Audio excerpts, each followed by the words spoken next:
The old-fashioned way of removing the wing nuts is to just turn and turn, turn.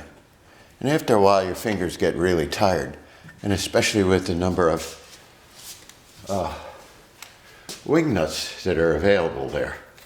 Now, I have a new way of doing this, a tool that I invented which will require a drill motor, or even by hand for that matter.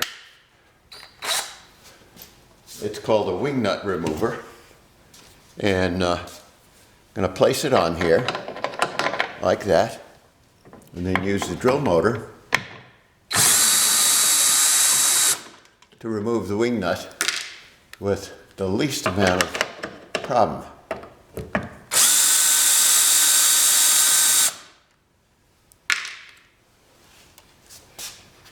Anyway, that's the wing nut remover.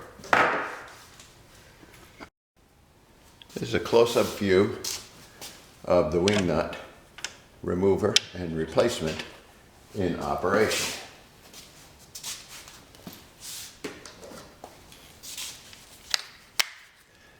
Here it is putting it on the wing nut.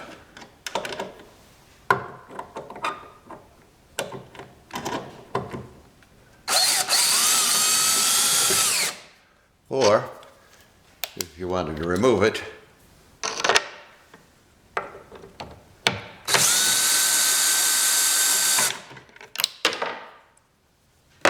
and that's the whole process.